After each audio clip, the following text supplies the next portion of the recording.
Imaginemos por un momento, no sé, asistir a una obra de teatro súper meticulosa. La iluminación es perfecta, la coreografía no tiene ni un fallo, el guión es, bueno, casi matemático. Todo es tan pulido que parece de otro mundo. Exacto. Pero de repente a alguien se le olvida apagar un micrófono entre bambalinas. Uy, peligro. Totalmente. Y claro, en lugar de escuchar las grandes declamaciones heroicas, pues lo que se filtra por los altavoces son los actores principales discutiendo acaloradamente sobre quién se ha comido el último bollo de la sala de descanso. O confesando que esa misma mañana han retrasado la alarma del móvil, no sé, 5 veces seguidas. Ya, tal cual. A ver, es la ruptura total de la ilusión. O sea, pasamos de lo intocable a lo gloriosamente mundano en un solo segundo. Sí. Y fíjate que lo fascinante de ese fenómeno es que psicológicamente, en lugar de generar rechazo, ese micrófono abierto hace que la audiencia conecte con los intérpretes a un nivel muchísimo más profundo. Porque la perfección técnica genera admiración, claro. Exacto. Pero la vulnerabilidad y la cotidianidad generan empatía genuina. Totalmente de acuerdo.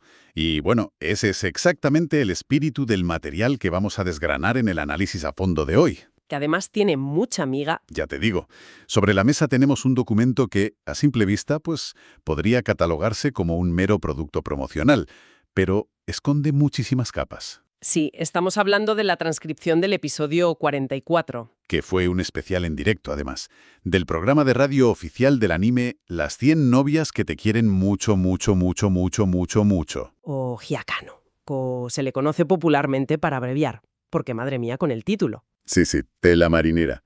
Y bueno, tenemos un panel bastante especial que reúne a 3 de las actrices de doblaje de la serie. Eso es, tenemos a la voz del personaje de Hakari, la voz de Karane y una invitada muy especial que da voz a Kurumi. Y para esta última actriz, aunque es su tercera aparición en el programa, pues resulta que supone su primera vez enfrentándose a la presión de un formato de retransmisión en directo. Con público interactuando en tiempo real y todo, claro.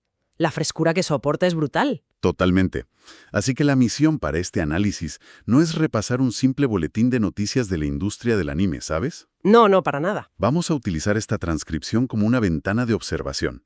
O sea, es una radiografía de la cultura pop actual y un viaje súper interesante hacia la nostalgia de la época escolar. Yo diría que fundamentalmente es un estudio psicológico sobre los placeres culpables, los excesos y las contradicciones de nuestras decisiones diarias. Es que lo que convierte a este formato en un objeto de estudio tan rico es la disolución de fronteras. Claro, porque en un programa de radio en directo, estas actrices no están atadas a un guión estricto. Pero la audiencia sigue viéndolas a través del prisma de sus personajes. Exacto. Se genera una dinámica ahí súper híbrida, donde sus personalidades reales se mezclan con los rasgos de las chicas a las que interpretan. Y eso nos da respuestas que van desde la anécdota personal 100% genuina hasta, pues, el guiño calculado a los fans. Bueno, para situar un poco el contexto de la grabación a quienes nos escuchan, el programa transcurre un lunes, el 13 de mayo. Y ya comentan que se percibe ese calor primaveral típico de la época. Sí. Comienzan con las actualizaciones de rigor. Ya sabes, la tercera temporada del anime tiene previsto su estreno en julio. Mencionan que hay un nuevo vídeo promocional circulando. Y dan la bienvenida a las nuevas actrices, a Kaori Ishihara como Su-in y a Aya Takeda como Rin.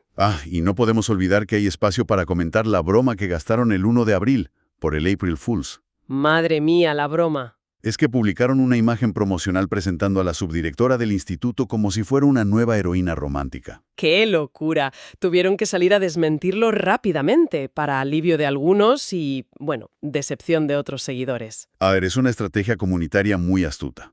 O sea, juegan con las expectativas de una base de fans muy dedicada. Y demuestran que dominan los códigos internos de su propia franquicia, claro.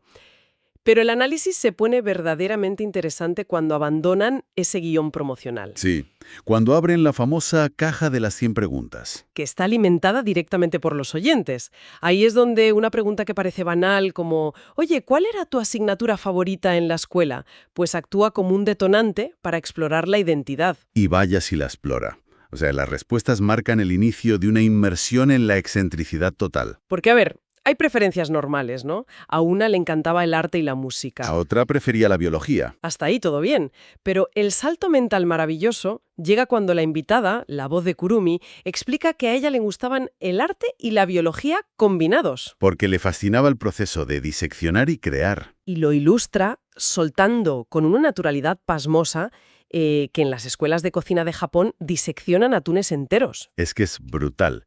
Pasar de la clase de ciencias de secundaria a la alta gastronomía del pescado y todo en la misma frase. Un apunte brillante, la verdad. Y esa mención culinaria actúa como puente perfecto hacia uno de los temas más potentes de la cultura japonesa. La comida del comedor escolar. Uf, la nostalgia pura. En la transcripción hay un nivel de detalle hiperespecífico que evoca recuerdos táctiles y olfativos muy fuertes. Sí, hablan del udon al curry. Pero ojo, no de cualquier udon. Claro, son esos fideos blandos que se servían en una bolsa de plástico transparente. Y describen la técnica exacta, ¿sabes? Cortar la bolsa verticalmente para lograr que el bloque de fideos cupieran el plato sin derramar todo el caldo. Es que eso ya no es un recuerdo alimenticio, es un recuerdo muscular, un ritual compartido por toda una generación. Y también mencionan el H-pan, ese pan frito rebozado en azúcar. Que devoraban junto al curry para crear ese contraste de sabores, claro. Exacto. Pero toda esta experiencia compartida, tan bonita y nostálgica, se rompe por completo cuando entra en juego el gran debate del directo. Ah, sí, el debate del pan. La actriz que interpreta a Karane pone sobre la mesa su plato favorito absoluto, su Magdalena de Proust, el Saitama Rice Bowl. Y de repente, silencio absoluto en el estudio. Silencio sepulcral. Porque ninguna de sus compañeras tiene la más remota idea de qué narices está hablando. Y ella empieza a describirlo casi con desesperación, la pobre. Totalmente. Cuenta que es un bollo originario exclusivamente de las escuelas de la prefectura de Saitama, hecho con harina de arroz, redondo, con un corte en cruz arriba. Y relleno de sarame, que es un tipo de azúcar de grano muy grueso y crujiente. Y el drama viene cuando confiesa su frustración actual. Como adulta, no puede ir a cualquier supermercado y comprarlo, porque es un bien cautivo de los comedores escolares de esa región concreta. A ver, es la frustración de la exclusividad geográfica y temporal. Es un fenómeno psicológico fascinante. Es lo que conocemos como el anclaje emocional ligado a la escasez. Pues mira, vamos a llevar esa idea de la escasez un paso más allá. Leyendo este debate sobre el pan de Saitama, me viene una analogía a la cabeza. A ver, cuenta. Es como si nuestro paladar tuviera un sistema operativo antiguo que ya no recibe actualizaciones. Vale, te sigo. Y ese bollo de harina de arroz fuera un archivo que solo funciona en la versión infancia del sistema. Y encima, solo si la dirección IP está en una provincia específica. O sea, como un artefacto legendario en un videojuego que solo se desbloquea en una zona de nivel bajo. Exactamente. Creces, subes de nivel y el objeto desaparece para siempre. Ya. Pero yo te planteo una duda. Al ver cómo esta actriz defiende a capa y espada su bollo hiperlocalizado frente a personas que ni lo conocen, ¿hasta qué punto es verdadera nostalgia? ¿Y hasta qué punto es una especie de esnobismo gastronómico involuntario? Qué interesante. Es decir, no es una necesidad de poseer un recuerdo que los demás simplemente no pueden alcanzar. Pues es una distinción muy buena, y yo te diría que la clave radica en la disonancia cognitiva. ¿Cómo es eso? A ver, cuando alguien crece dando por sentado que su plato favorito del colegio es universal y de repente, ya de adulta, descubre que en el resto del país ni les suena. Se produce un choque, claro. Exacto. No es un esnobismo elitista tradicional porque, a fin de cuentas, hablamos de un bollo con azúcar. Es la defensa de una identidad tribal. Ya, es que el comedor escolar en Japón iguala a todos bajo un mismo menú. Y descubrir que esa igualdad tenía fronteras invisibles hace que te aferres aún más a tu recuerdo. Defender ese pan de Saitama en ese momento es un mecanismo de defensa para validar tu propia narrativa infantil. Tiene muchísimo sentido. Y bueno, esta defensa tribal nos sirve como catalizador ideal para explorar cómo evolucionan nuestros apetitos cuando crecemos. Porque además, el personaje de Kurumi tiene un apetito voraz en la serie. Exactamente. Y aprovechando eso, el programa pivota hacia el concepto central de la retransmisión, el okawari. Para dar un poco de contexto a quienes nos escuchan, okawari es un término japonés que se usa en la mesa para pedir otra ración. Para repetir un plato. Exacta. Pero en esta charla expanden la definición metodológicamente, para abarcar cualquier tipo de exceso humano cotidiano. O sea, cualquier acción que alguien repite de manera compulsiva, cruzando la línea entre la necesidad y el placer culpable. Es una transición conceptual muy elegante, fíjate. Pasan de la inocencia del comedor escolar a la libertad de los placeres adultos. Y las confesiones de las actrices son pura vulnerabilidad humana. Total. Una de ellas admite que su okawari innegociable es posponer la alarma por las mañanas 2 o 3 veces. Un clásico. Un secuestro consciente de minutos extra de sueño. Y también confiesa su tendencia a la repetición de viajes. Siente el impulso de volver a hacer las maletas apenas 24 horas después de volver de vacaciones. Qué resistencia tan grande a volver a la rutina, ¿eh? Ya ves.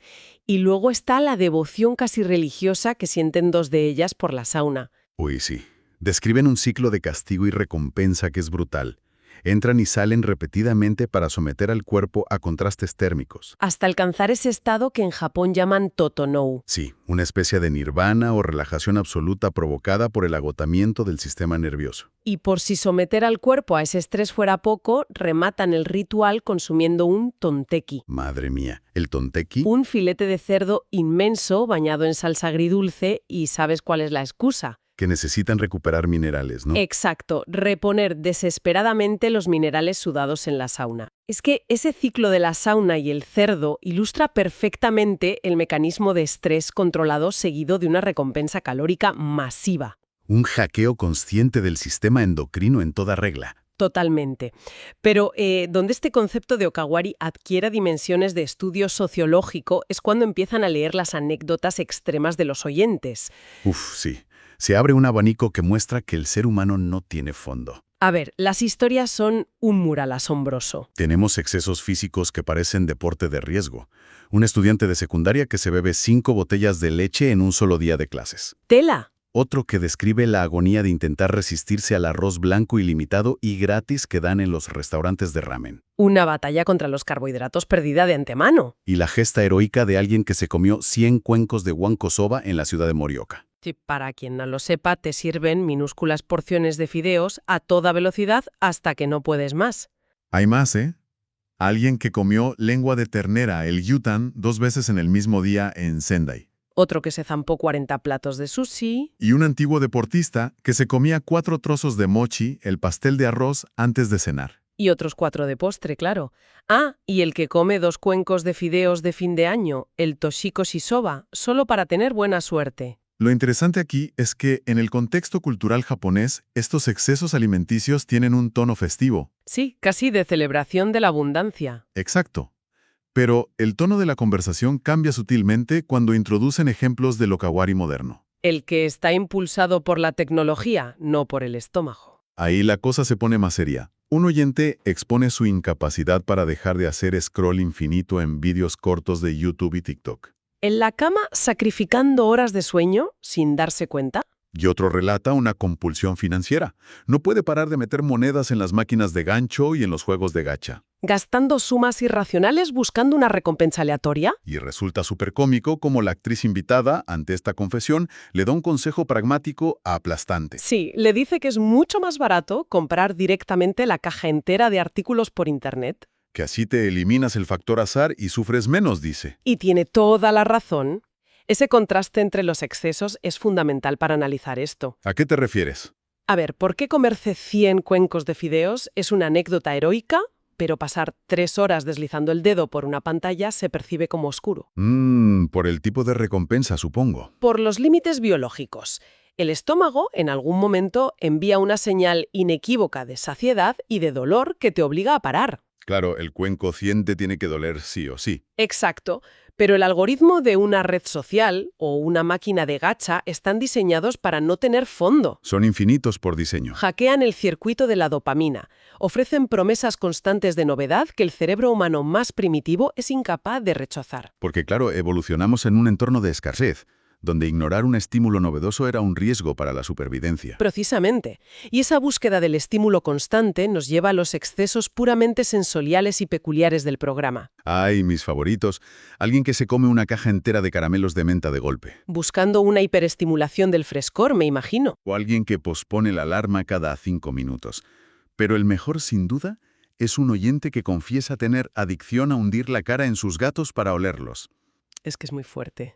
y esto deriva en una charla en la mesa sobre cómo las patas y el vientre de perros y gatos huelen a palomitas de maíz. Sí, sí, y que ese aroma es más adictivo justo en los días previos a darles un baño. Cuando la esencia está más concentrada, dicen. A ver, suena cómico, pero tiene su explicación, ¿no? La tiene. La ciencia respalda esta conducta. Oler a una mascota con la que tienes un vínculo afectivo libera picos de oxitocina, la hormona del apego. O sea que el cerebro registra ese olor a palomitas como un refugio seguro. Exacto. Y en un entorno lleno de estrés, el cerebro pide okawari de esa sensación de seguridad. Pide repetición para calmar el sistema nervioso. Pues fíjate, hablando de esta falta de control frente a un algoritmo o al olor de un gato, hay un apunte en el texto que plantea exactamente el extremo opuesto. Ah, sí, el tema del manager. Una capacidad de control que parece de ciencia ficción. Cuentan que el manager de una de las actrices es capaz de despertarse en mitad de un sueño, ser consciente de ello. Y si se vuelve a dormir rápido, puede reanudar la trama del sueño exactamente donde se interrumpió. Como quien le da al play y al pause en una película, pero en su subconsciente. Es un contraste narrativo espléndido en el programa. Porque mientras los demás nos rendimos a nuestros impulsos, Esta persona domina el último territorio salvaje del cerebro, el sueño. muestra que el ser humano no solo desea el placer, sino la agencia, el control de su propia experiencia. Y esa capacidad de controlar un escenario subconsciente nos lleva directos al siguiente segmento del programa, Viving.elección del destino. Donde la dinámica se invierte por completo. Exacto. Ya no confiesan dónde pierden el control, sino que se obliga a las actrices a ejercer un control absoluto frente a dilemas bastante extremos. Que aunque se planteen con humor, son herramientas clásicas para diseccionar los valores de alguien. Totalmente.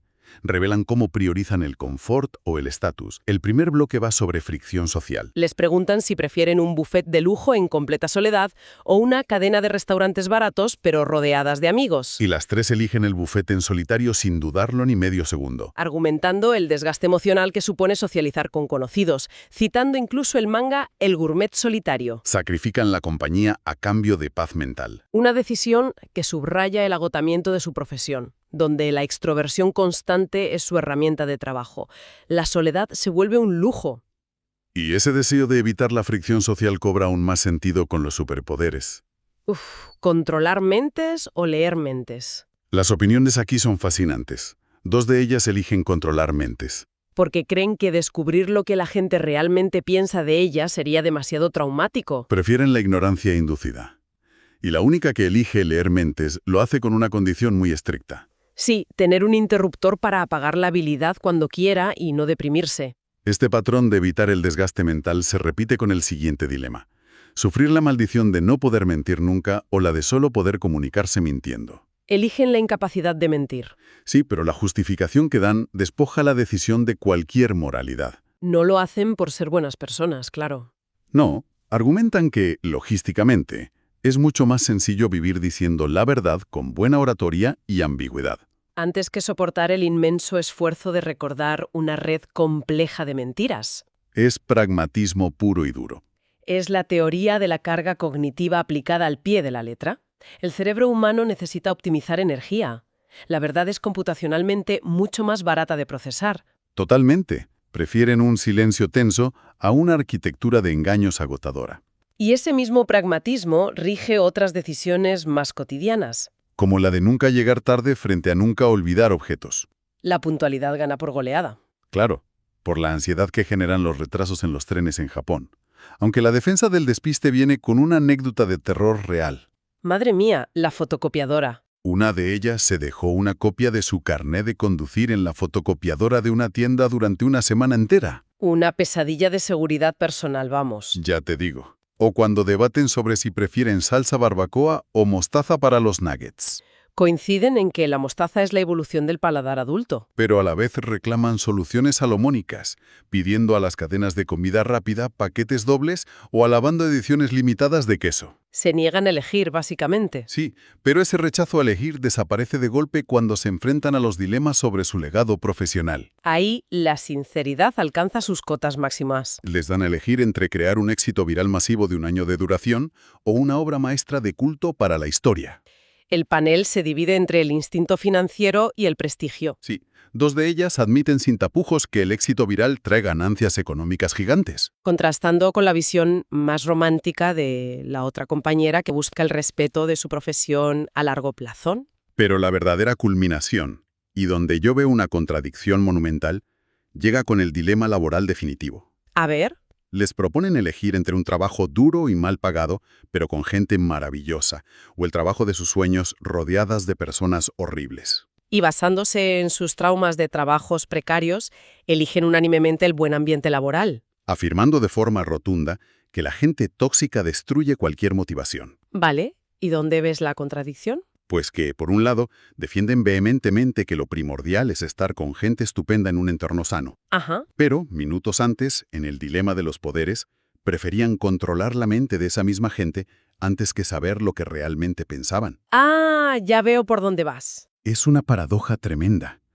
¿Acaso preferimos ser directores de teatro moviendo marionetas felices para evitar conflictos, en lugar de arriesgarnos a conocer la realidad cruda de los demás? Es un análisis súper agudo, fíjate. Y toca la raíz de la vulnerabilidad humana. No es cinismo, es puro instinto de preservación emocional. Claro. Cuando alguien desea un buen entorno, en el fondo anhela la ausencia de conflicto y la garantía de aceptación. Y el control mental te da esa aceptación artificial, sin riesgo. Exacto. Leer mentes implica aceptar que el otro tiene autonomía y que su pensamiento puede ser caótico o negativo hacia nosotros. El miedo al rechazo es tan primitivo que preferimos una armonía coreografiada antes que la honestidad brutal. Confirma que preferimos una burbuja confortable a una realidad dolorosa. Por eso el okawari de la comodidad es una constante en este programa. Totalmente. Bueno, ya acercándonos al final del documento, el programa nos da unas pinceladas sobre el estado de la franquicia Hakano. Sí, demuestran que están en un momento de expansión brutal. Comentan que el actor que da voz a Rentaro ha dado el salto a trabajar como autónomo. Y que está escribiendo blogs apasionados sobre cómo el anime consiguió un récord Guinness, Un hito impresionante. que te hace ver el nivel de complejidad logística y de gestión de talento que requiere un proyecto coral tan inmenso. También recuerdan que su juego para móviles, el Haikapacel, celebra la segunda parte de su primer aniversario. Y anuncian el próximo directo para el 25 de mayo. Con una temática preciosa, por cierto. La belleza que se esconde en la vida cotidiana. Muy acorde a la nueva invitada. Y el cierre lo marca el segmento Rei Rentaro, que es un simulador de estrés absoluto. Sí. Lanzan un escenario a los oyentes. Estás en una cita romántica, a tu izquierda atracan a una anciana y a tu derecha hay una niña perdida llorando. Y tienes que resolver ambas crisis sin que tu cita se decepcione. Un nivel de exigencia heroica que requeriría varias sesiones de sauna para poder superarlo. Y unos cuantos filetes de cerdo agridulce, sí. Totalmente. En perspectiva, recorrer esta transcripción ha sido explorar un espectro asombroso de la mente humana. Desde los debates sobre un dulce regional hasta las reflexiones sobre la manipulación mental como un mecanismo de defensa. Todo nos sirve para constatar cómo la identidad se moldea con pequeños anclajes nostálgicos. Y cómo seguimos cayendo en trampas evolutivas buscando dosis de dopamina. Y cómo el miedo al rechazo dicta nuestras interacciones sociales. La verdad es que la racionalidad a menudo cede el paso a la comodidad. Sí, las historias de hoy son un recordatorio constante de ello. Y precisamente esa rendición ante la comodidad me invita a lanzar una reflexión final. A ver. Retomando la metáfora de ese micrófono abierto que revela nuestra verdadera naturaleza. Sí. Imaginemos que una inteligencia externa, unos extraterrestres, aterrizaran hoy en la Tierra y decidieran evaluarnos únicamente por nuestros okawaris cotidianos. O sea, por nuestros excesos privados y un poco absurdos. Exacto. Juzgarnos por hundir la nariz en un gato, por posponer la alarma o por vaciar una caja de mentas de una sentada. Vale, ¿y qué interpretarían? Esa es la pregunta. ¿Interpretaría ese observador que estos actos son la mayor prueba de nuestra debilidad evolutiva y falta de autocontrol? O tal vez percibiría otra cosa. ¿O percibiría en esas pequeñas y absurdas búsquedas de confort la prueba más rotunda e innegable de lo que significa ser genuinamente humanos? Fíjate, qué gran pregunta. Ahí queda eso, para quienes nos escuchan. Hasta el próximo análisis